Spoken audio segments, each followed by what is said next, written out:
It's the Cavaliers Basketball Club Podcast. It's basketball time at the Cube. Love picks up Curry. Kyrie Irving from downtown. Up for the layup. Oh, blocked by James. It's over. The 52-year drought is over. The Cavaliers have won the NBA championship. Cleveland, this is for you. Garland steps into a three. That's what they need. Garland now back for Allen. They got it again. Put on your hard hat, baby. What a block by Mobley. Get that big stuff out of here. Garland, Mobley. You have to be kidding me. This is unbelievable.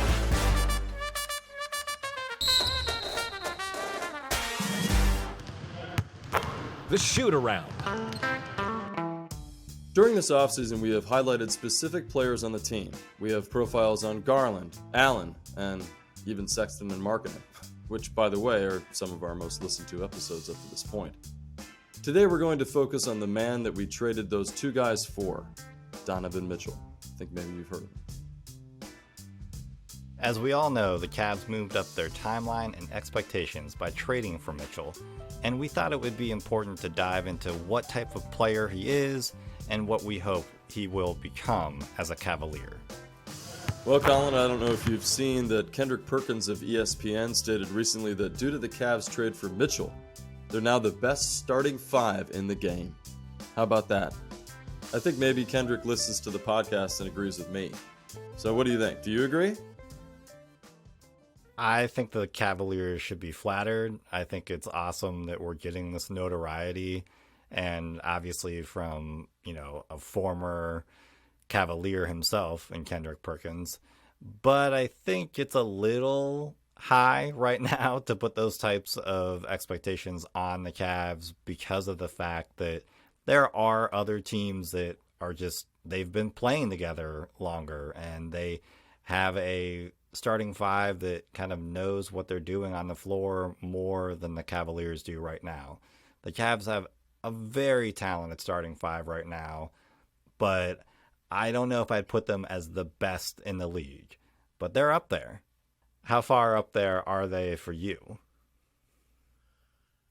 Well, I don't think they're the best starting five in the league. I think that is a little bit of a stretch. But I know what Kendrick is trying to say, which is that, or not trying, but I know what he's attempting to evaluate here, which is that these guys are 25 and under. They're the youngest, most talented starting five in the NBA. I think that is probably the more accurate statement. Are they the best starting five in the NBA? No, but I think they're possibly the top in the top three starting five in the East. Let's just put them there. And anybody that's putting Brooklyn ahead of them just makes me laugh. Oh, makes me laugh. Oh, I'm really looking forward to seeing those games.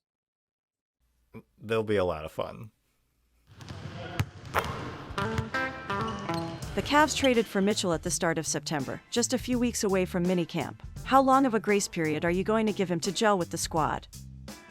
It's really interesting. I think that Donovan will gel on some level with Darius Garland pretty quickly because Darius Garland can play with anyone. You or I could go out on the floor and he would make us look like people who are a little better than what we actually are, which are two dudes who go to the gym occasionally. And I think that because he and Darius Garland will get along so well on the floor, that should help him get into the groove of how the team works pretty quickly. But overall, I'd give him about a month or so, that first month with the Cavs, basically because they need to still figure some stuff out. They start out playing against Toronto. That's their first game. Toronto is a tough opponent. And then they go to Chicago, which is another difficult game because those are two teams who people consider are around the same Cavaliers talent level. So he's going to have to figure out pretty quickly how to mesh with the Cavs because of the fact that his opponents are really good. And so I would give him about a month because of the fact that their schedule right off the bat can be somewhat of a challenging schedule. The East, as you and I have noted, is pretty tough. You know, it's not what it used to be. It wasn't even what it was a couple of years ago. It's much more competitive than what we have seen in a long time. So Donovan might struggle with trying to make sure that everybody is connecting on the floor and that he's getting along really well with Jarrett Allen and Evan Mobley offensively as well, because he comes from Utah where Rudy Gobert is a force of nature. He is a defensive presence unlike we've ever seen, but really he was just a defensive presence. So Donovan could maybe have a little bit of tunnel vision offensively and allow Gobert to help Donovan get loose and get his buckets, where with the Cavs, he's going to have to really make sure that Jarrett Allen and Evan Mobley feel like they're connecting offensively. How long of a grace period do you think you would give Donovan for this roster? Well, I think you can give him the entire year, grace period wise. I think it may take 2 seasons to really click and gel with this team the way that we're hoping that they will. We mentioned that in the previous episode in our predictions of how long it will take to win a championship with this team. I think it is a bold statement to say they're going to win one in the next 4 years, but that is clearly their intention. So with that in mind, you can't be slow in your development with clicking with the team, especially given all of the assets that have been given up and the fact that Sexton was, as we've mentioned before, kind of a glue guy or a leader on the team. He's got to come in and go right to work. And I think that given all of those challenges, it's just it's going to force him to hit the accelerator a little bit more. So the entire season, sure, I'll be patient. I can give him that amount of time. But I think the Cavs fan base isn't going to give him that time. I think it's going to be within the first month or two. If it doesn't click, then you're going to see a lot of headlines about whether or not this is going to work out. And the sad truth is that the mainstream media is going to be forcing that the most, because they don't like to see guys like Mitchell in Cleveland. So any kind of turmoil that they can gin up to then have him be run out of town to one of the towns they prefer is something to always consider. 2 things that come to mind just in his development as a Cavalier: he was added to the team late in the game as far as the offseason is concerned. So hopefully he's been staying consistent in his training and he doesn't have to worry about his endurance on the court, because he's going to have to get in and learn the plays and learn how to run with this team. And that's going to have to be his main focus. So missing all of training camp and missing the opportunities to work with the team is something to consider. And then also, a positive thing to consider is the team really benefits in the way of that last season, due to injury, they didn't really have a true number 2. So they're used to playing with that spot being open, and that gives him more time to move in and find his place with the team. As long as he's not a defensive liability, I think this is going to be a marriage that is going to work almost instantly. But, we'll find out. Yeah, I know that he has actually been down in Tennessee at Vanderbilt with Darius Garland, because Darius Garland has been hosting some player sessions where Evan Mobley, I believe, has been there, and some of the other guys, Jarrett Allen. So they are trying to work together and figure things out.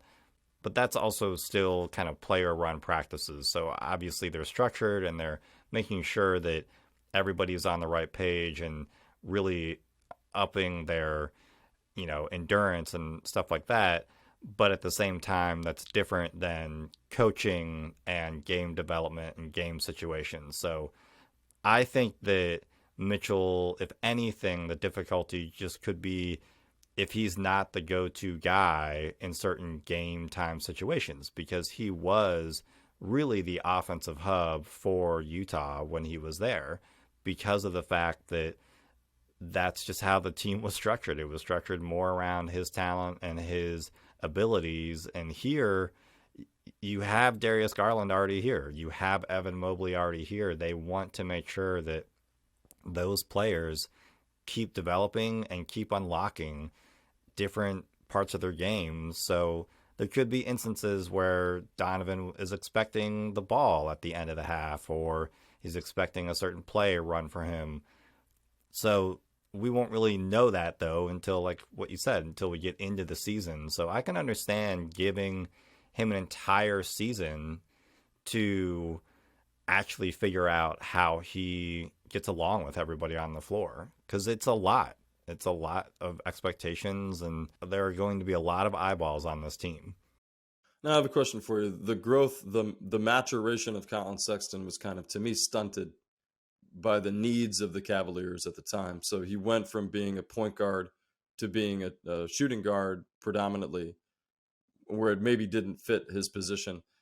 I see a similar issue, or not his position, but his height, his abilities, right? I see a similar issue with Mitchell, where if the rumors are true that Garland grew 3 inches last year, I keep hearing the people in the NBA and the people on ESPN and other places that they're trying to come up with a reason why this is still an issue. Like, well, there's still 2 6'1" guards playing together in the backcourt, but that might not be true. And I'm very curious, how much do you think we're going to see Mitchell rotated into the point guard position at times and having Garland play the 2? I think it'll be used as a weapon in certain time frames, certain actual opponents. I don't know if it'll start that way at the beginning of the season, but JB, as we've seen, he's a creative thinker. He's a creative coach. He might implement that quicker. He might bring that out in the first game, or at least have Mitchell run the offense if Garland's on the bench. So you would stagger them, and you would have Mitchell be the point guard. And that could help him gel even better, because that way he is the point of attack on offense. He is the star in that scenario. So he doesn't have to worry about getting the ball to Darius as much. And maybe that's with Robin Lopez and Kevin Love on the floor as well. So Evan is also resting at the same time in this fake scenario that I'm making up at a whim.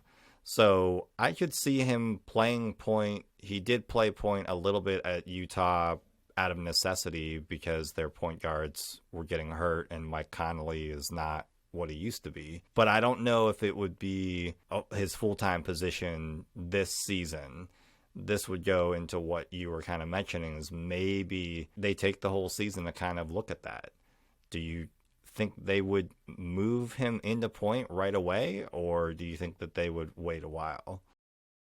I don't think they're going to move him into point right away. I think he's considered a 2 guard right now in the way that Sexton was. And maybe you move him into the point guard position, as you said, when Garland's on the bench or certain matchups. I don't think Mitchell is as quick as Sexton, or at least from the eye test, it doesn't seem that way.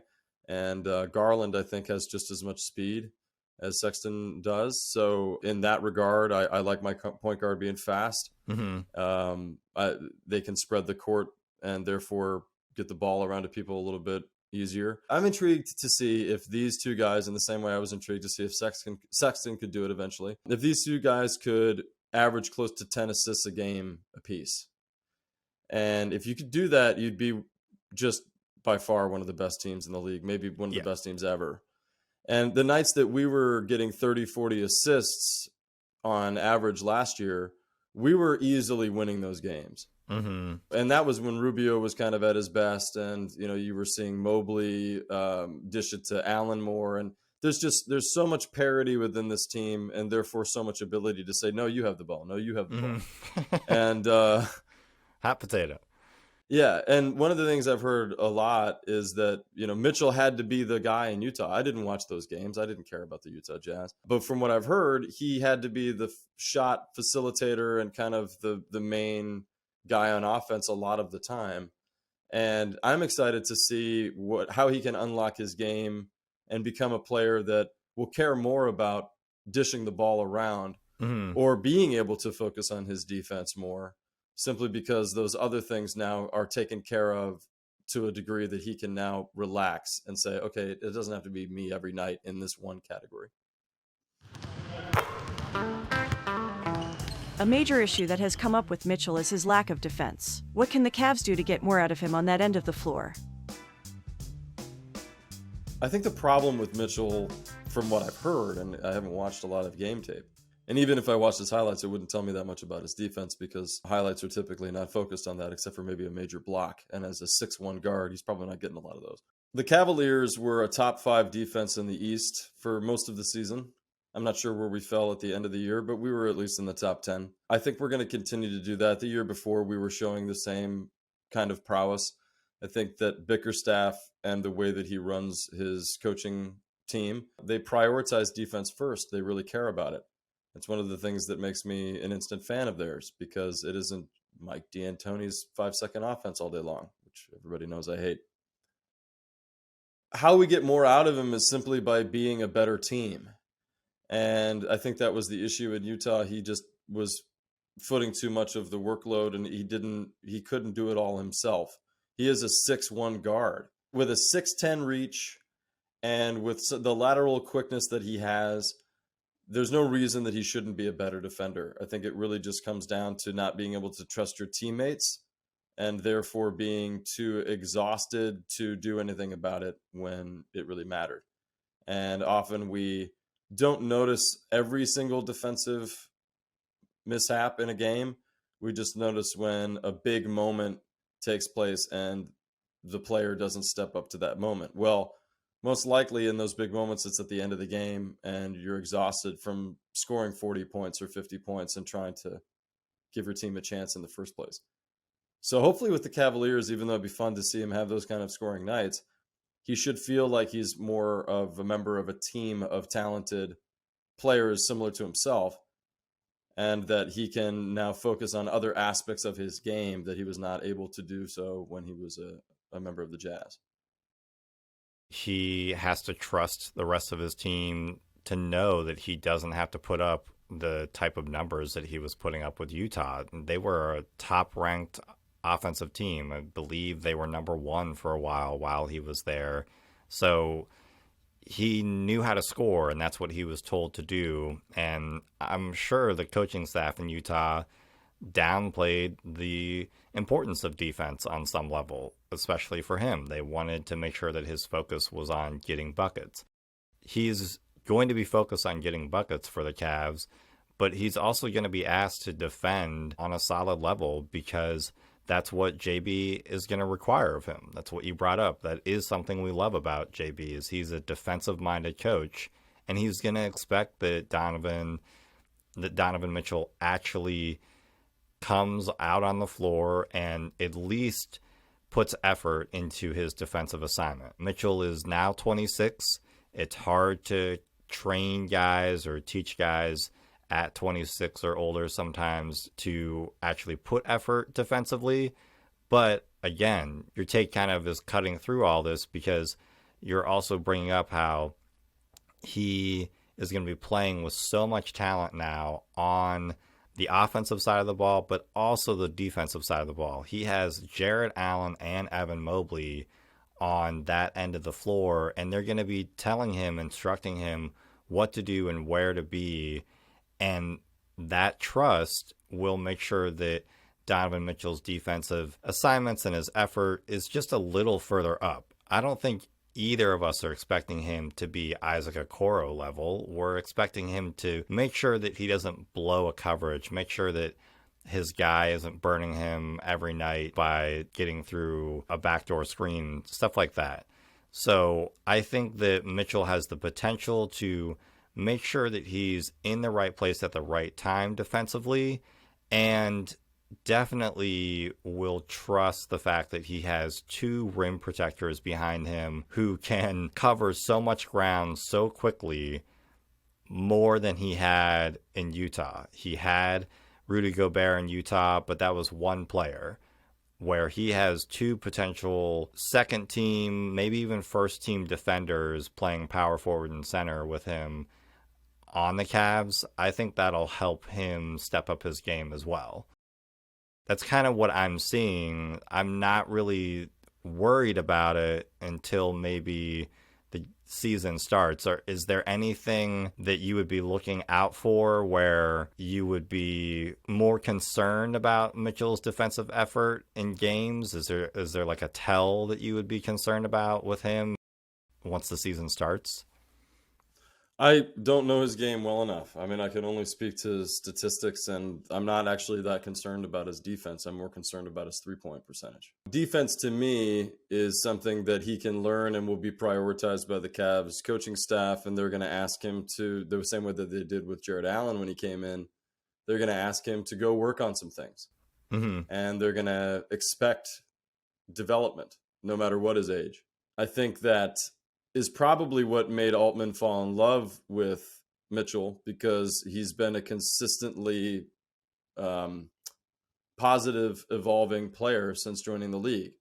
So I think they see a guy that has a bar that is set so particularly high that he's nowhere even near it yet. Mm-hmm. Time will tell. But my concern more is that he's shooting around 35% from three consistently. Mm-hmm. And I think he needs to shoot more at 38, 39% to be the type of player that we need on this team. Yeah. So it's a weird thing to double back to when you ask me about, do you worry about anything defensively? No, because I already know it's a liability and we're just going to have to put up with it until it isn't anymore. Yeah. And even if he is always a player that isn't as good defensively as some of the other players on the team, so what? Not everybody is good at everything. But him coming in as a touted offensive player, somebody that can really put the ball through the hoop, I need to see an increase in that three-point percentage. Totally agree. And I hope that with him playing with Darius, he'll be able to get more catch and shoot threes, because I know that Mitchell is actually quite good at those, and that should bump up his percentage. But you're right. We want him to be an offensive-minded player first, and if there are any dips in that at all, that is more of a concern than if he has some lapses on defense. We already have Karis LeVert on the team. We've seen that, and Jetty Osman. So we've seen lapses on defense before. We want you to score points if you're brought in to score points.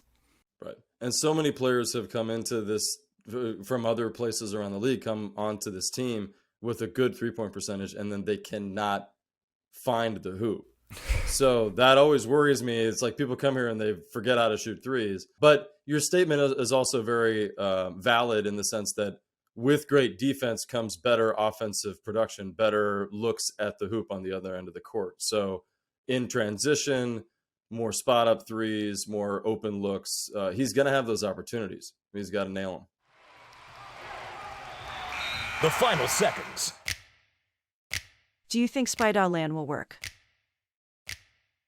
I do think SpidaLand will work. I think that Donovan Mitchell and Darius Garland will get along extremely well. I mentioned at the top of the episode, Darius Garland can play with anyone. To have a talent like Donovan Mitchell, who is a very good talent and is similar to Sexton in some ways, but also much different in other ways in his shooting prowess and in certain, catch and shoot threes and other three-point attempts and whatnot. I think that Darius Garland will make sure that he and Mitchell get along extremely well on the floor.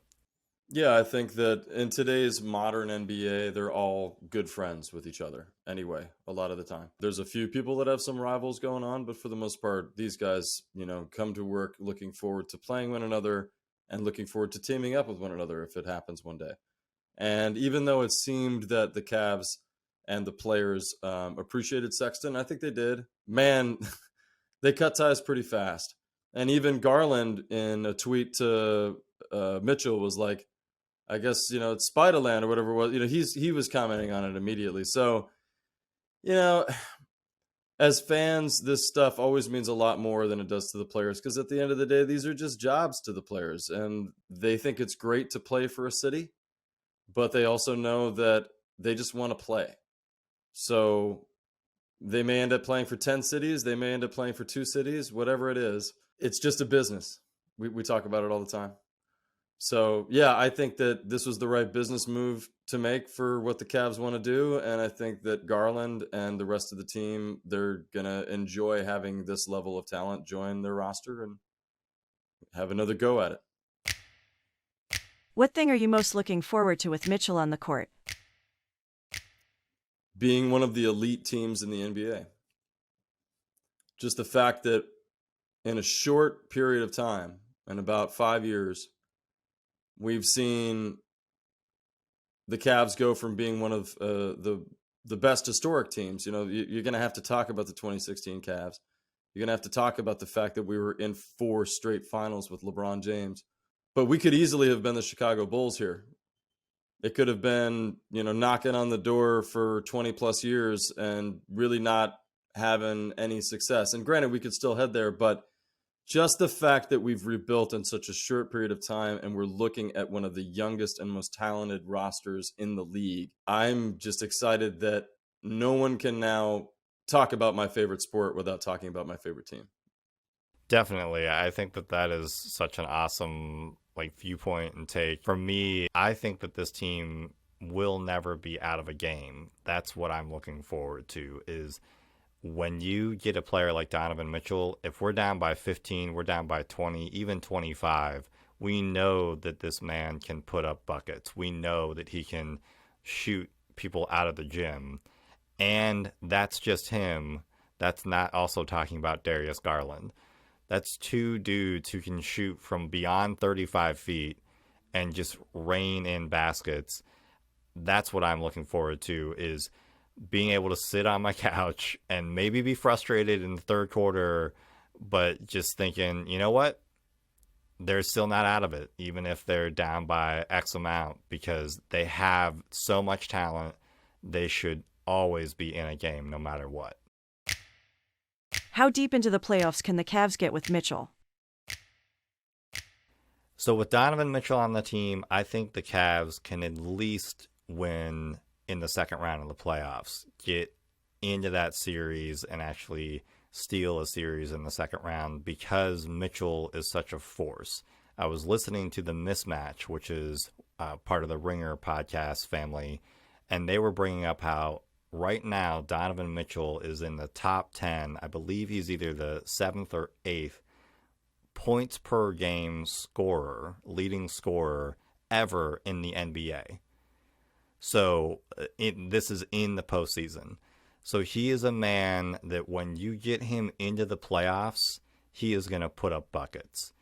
And if their defense is humming and you have a player like that who can put up points, the sky is the limit. But for me, this season, at least getting into the third round by winning in the second round. You? Well, I agree. I think in just under 40 games played in his career so far in the playoffs, he's averaged 28.3 points, 4.9 rebounds, and 4.7 assists. And his numbers are Jordan-esque. I said it when we picked him up. Yes, statistically, he and Sexton shared a lot, but this guy is a sniper, and he's been consistent for 5 straight seasons and only growing in that consistency. So the fact that they've added a player that has been in the playoffs for 5 years, 5 straight years, no matter what, since joining the league, that's a wonderful asset to add to this team of young guys that haven't been there yet. We just got bounced in the play-in. So, yes, we have Kevin Love, and we have Robin Lopez, and we have Ricky Rubio and a few others that are certainly the vets of this team and are going to guide these young guys to more victories. But come playoff time, Donovan Mitchell being a seasoned veteran in the playoffs is just going to give us all the more opportunity to actually advance. So I agree with you. I think second or possibly third round, I think we could flirt with the Eastern Conference Finals. But I just am hesitant to say that it's going to happen this season. But I think over the next 4, you know what my predictions are. Is Mitchell now the leader of this franchise? No, I wouldn't personally say that. He is a leader on this team, but he has not earned the right to be the leader of the franchise. And I don't even know if, because of the amount of talent that is on this team, I'm not sure that there ever will be a individual one. I think that it's going to be like the Golden State Warriors, where you really have to mention 2 or 3 names because they're all just as important. Yes, Steph Curry is their main guy, and we can certainly have a main guy. I think eventually it'll be Evan Mobley. But Mitchell needs to earn that title, and he has to play games as a Cavalier first. Totally agree. I think if anything right now, it would be Darius as the main guy, but I also could see where Evan Mobley is also the main guy, and Donovan Mitchell and Jared Allen. There's so much talent on this team that you can't just have one person. As we mentioned in our previous podcast, as I did, that was something that I gave credit to Kobe Altman for, because he had to handle and deal with the ego of LeBron James. Well, anything that LeBron James says or does on a franchise usually is what happens. And with this situation, with this team, there's so much talent.